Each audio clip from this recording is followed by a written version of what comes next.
Hello everyone, welcome back to my channel. இன்னைக்கு வீடியோல நாம என்ன பார்க்க போறோம்னா how to handle siblings fight. Siblings fight or siblings rivalryங்கிறது ரொம்ப காமனான ஒரு விஷயம். இது எல்லா வீட்லயும் on a daily basis நடக்கிறது and எல்லா பேரண்ட்ஸும் they face this issue.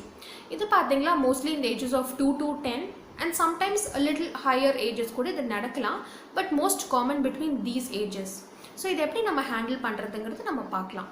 So the first thing is எதனால ஒரு sibling fight அந்த இடத்துல நடக்குது. So as a parent நமக்கு முன்னாடியே தெரியும் ஒரு ஆப்ஜெக்ட் ஒரு டாய் இல்லைன்னா ஒரு பொருளுக்காக they are going to fight ன்னு நமக்கு முதல்லயே தெரியும். So we can just immediately go in and say ஒரு hint மாதிரி கொடுக்கலாம். I will make sure if you're fighting for this, then நான் இது கபர்டுக்குள்ள வச்சு லாக் பண்ணிடுவேன் and you will not get this anymore அப்படிங்கிற மாதிரி ஒரு சின்ன ஹிண்ட் கொடுக்கலாம். So this sometimes works and what the kids will do அவங்களுக்குள்ளேயே கோஆர்டினேட் பண்ணி விளையாட ஆரம்பிச்சிடுவாங்க. So this is one thing. Next என்னன்னா whenever the kids are fighting நம்ம என்ன பண்ணணும்னா immediately don't lose your control and go inside. நம்ம உடனே உள்ளே போகணும்னு அவசியம் கிடையாது. So let's wait for some time and give their space. என்ன ஆகும்னா அவங்களுக்குள்ளேயே பேசி ஒரு கான்வர்சேஷன் வந்து ஒரு arguments and they'll come to a conclusion sometimes. So நம்ம கொஞ்சம் வெயிட் பண்ணி பார்க்கலாம். ஏன்னா இதனால அவங்களுக்குள்ளே இருக்கிற ஒரு ப்ராப்ளம் சால்விங் இதுவும் வந்து கண்டிப்பாக ஸ்கில்லும் டெவலப் ஆகும். So let's not jump in immediately. அது ஒரு விஷயம்.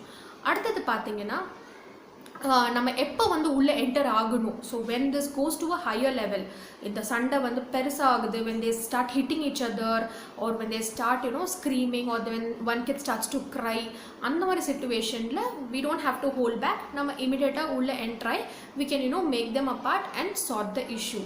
ஸோ என்ன கரெக்ட் என்ன நடந்துச்சுன்னு நம்ம கேட்டு தெரிஞ்சுக்கலாம். But on the other hand immediately நம்ம என்ன பண்ணுறதுனா உடனே அந்த இடத்துக்கு போய் த திங்ஸ் இஸ் சார்ட்டட், விஷயம் சார்ட் ஆகிடுச்சு, இப்போ உடனே நம்ம வந்து போய் என்னாச்சு யார் மேலே மிஸ்டேக் வாட் ஹேப்பன்னு நம்ம தெரியணும்னு அவசியம் கிடையாது. So we can just let things settle down for some time. ஏன்னா இம்மீடியட்லி நம்ம போய் கேட்டோன்னா kid will not be in a mind set to answer us. So what we'll tell them is we will talk later. கொஞ்சம் time கொடுக்கலாம், கொஞ்சம் இதுக்கான space கொடுத்துட்டு குழந்தைங்களுக்கு just settle them down and give their own space. The next day இல்லை கொஞ்ச நேரம் அப்புறம் கூட நம்ம கேட்டு நம்ம என்னன்னு நம்ம தெரிஞ்சுக்கலாம். So this will work. Next அதுக்கப்புறம் எப்படி நம்ம வந்து சிப்ளிங்ஸை வந்து எப்படி நம்ம கன்ஸ்ட்ரக்டிவாக அவங்க ஃபைட்டை வந்து ஹேண்டில் பண்ணுறதுங்கிறது பார்க்கலாம். ஸோ எப்படி நம்ம கன்ஸ்ட்ரக்டிவாக ஹேண்டில் பண்ணலாம்.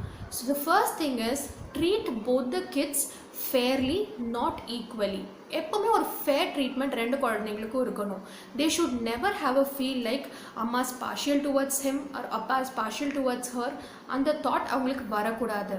So whatever happens make sure we'll give them a fair treatment.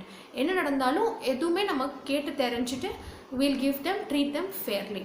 So என்னென்னா குழந்தைங்க எப்போவுமே அவங்க பார்க்குற விஷயம் அதுதான் அவங்க வந்து கரெக்டுன்னு அவங்க நினச்சிப்பாங்க, அதுதான் அவங்க அப்சர்வ் பண்ணிப்பாங்க. ஸோ நம்ம அந்த ஒரு தாட் அவங்களுக்கு கொடுக்கக்கூடாது. And again the next thing would be கம்பேரிசனுங்கிறது சிப்ளிங்ஸ்குள்ளே இருக்கிற வேர்ஸ்ட் பார்ட். ஸோ இந்த ரைவல்ரி பில்டப் ஆகிறதுக்கு நெக்ஸ்ட் லெவல் போகிறதுக்கு காரணமே கம்பேரிசன். பட் யூஸ்வலி நம்ம as பேரண்ட்ஸ் வந்து அதை கம்பேர் பண்ணுவோம். நம்ம when there are two kids of different ages, ஒரு 8-year-old ஒரு 3-year-old இருந்தாங்கன்னா we usually compare. See, you're the youngest, why don't you do this? You're the elder brother and why are you behaving like this?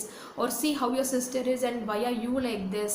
How your brother behaves, you are like this. அந்த comparison நம்மளை அறியாமல் நம்ம கொண்டு வருவோம். It is not that நம்ம இன்டென்ஷனலாக சொல்கிறோன்னு கிடையாது, but in a situation we speak it out. அதை வந்து நம்ம அவாய்ட் பண்ணலாம். நம்ம எப்போவுமே கம்பேர் பண்ணோன்னா அது குழந்தைங்களோட மனசை கண்டிப்பாக பாதிக்கும். So never compare. Each child is different. ஒரு குழந்தையும் ஒரு மாதிரி இருக்கும். ஸோ நம்ம அதை ஹேண்டில் பண்ணுற விதமும் இண்டிவிஜுவல் மெத்தட்லேயே நம்ம ஹேண்டில் பண்ணிக்கலாம். So don't compare between kids. The next constructive method எப்படின்னு பார்த்தீங்கன்னா just you set an example to the kids. Whenever you see your kid is fighting, they're screaming, hitting, என்ன நடந்தாலும் நீங்கள் போய் அங்கே question பண்ணுறீங்கன்னா make sure we as parents நம்ம கரெக்டாக நம்ம நடந்துக்கிறோன்னு. So you can go question them. Why are you screaming? Why are you hitting each other? நாங்கள் அம்மா அப்பா அப்படி பண்ணுறோமா, நாங்கள் அப்படி பிஹேவ் பண்ணுறோமா அப்படிங்கிற question நம்ம அவங்கக்கிட்ட நம்ம கேட்கலாம். பட் நம்ம question பண்ணுறதுக்கு முன்னாடி we should make sure we don't behave in that way, so that நம்ம ஒரு எக்ஸாம்பிளாக அவங்களுக்கு செட் பண்ணி நம்ம அவங்கள அந்த இடத்துல இருந்து நம்ம எக்ஸ்பிளைன் பண்ணி புரிய வைக்கலாம். Remember, parents are always a mirror for the kids. நம்ம தான் அவங்களுக்கு ஒரு பெரிய example for them in growing stages. So அது வந்து ஒரு முக்கியமான, இதை எப்படி சொல்லலாம்னா இல்லாட்டி ஃபேமிலி ரூல்ஸ். ஸோ நம்ம ஃபேமிலியில் எப்படி we don't hit each other, we don't scream, நம்ம சண்டை போடுறது கிடையாது. So even you behave in the same way, just follow our family ரூல்ஸ்னு ஒரு சாஃப்ட் அண்ட் பொலைட் வேல நம்ம எக்ஸ்பிளைன் பண்ணலாம். The next thing is being partial towards one kid. We as parents நம்ம கண்டிப்பாக அப்படி என்றைக்குமே நம்ம நடந்துக்க மாட்டோம் intentionally. But sometimes kid usually thinks, okay, அம்மா's partial only towards elder sister, அப்பா's partial towards elder brother or younger brother. அந்த மாதிரி ஒரு தாட் கண்டிப்பாக குழந்தைங்களுக்கு ஒரு பாயிண்டில் தோணும். அண்ட் இந்த இடம் இது வந்து எல்லா வீட்லேயும் கண்டிப்பாக ஒரு பாயிண்ட் ஆஃப் டைமில் எல்லாத்துக்குமே இது ஃபேஸ் பண்ணியிருப்பீங்க. So how to over come that? So இந்த பார்ஷியாலிட்டி அந்த ஃபீல் வந்து குழந்தைங்களுக்கு கொடுக்கக்கூடாது. இஃப் யூ ஃபீல் உங்கள் எல்டர் கிட் வந்து he likes to spend with more time with you in the kitchen na, just take her there, spend time with her. A younger kid வந்து likes to spend time with you in a walk or in that night time or bedtime stories படிக்கிறது பிடிச்சிருக்குன்னா just spend time. அந்த வகையில் அவங்க கூட நம்ம time spend பண்ணலாம். never we'll make sure எந்த கிட்டுமே they are not left out. அவங்களுக்கு அந்த left alone ஃபீலிங் வந்து நம்ம கொடுக்கவே கூடாது. அண்ட் எந்த ஒரு ப்ராப்ளம்க்கும் சொல்யூஷன் வந்து குழந்தைங்கிட்டே நம்ம கேட்கலாம். சப்போஸ் ஒரு ஃபைட் அப்போ தான் நடந்து முடிஞ்சிருக்கு, என்னன்னா ஜஸ்ட் அவங்கள கொஞ்சம் செட்டில் பண்ண விட்டுட்டு will allow them to speak. Sometimes குழந்தைங்க வந்து அவங்க பேச விடும் போது when you know talk to them, அவங்க ரெசல்யூஷன்ஸ் நமக்கு கொடுப்பாங்க and that will work also.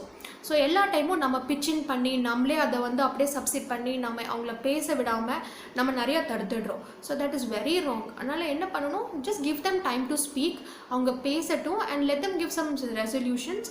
அது கரெக்டாக இருந்துச்சு, நமக்கு அது கரெக்டுன்னு தோணுச்சுன்னா we can act accordingly. இல்லைனா you can tell them also, இல்லை இது கரெக்டாக இருக்காது, இது ஒர்க் அவுட் ஆகாது, we'll do this way, what amma is telling we'll do that அப்படிங்கிற மாதிரி நம்ம சொல்லலாம். ஸோ அவங்கள பேச விட்டு அவங்கள அந்த இடத்துக்கு they should feel that okay, even I'm important in this place and my opinion is also important அவங்க நினைக்கணும். never leave them alone at any place. So these are small things. இதை நம்ம ஃபாலோ பண்ணாலே இந்த சிப்ளிங் ஃபைட், சிப்ளிங் ரைவல்ரி எல்லாமே நம்ம வீட்டில் over come பண்ணலாம், provided we follow these small things at home. So that's it for today guys. I'll see you soon in another video. Till then, take care. Bye bye.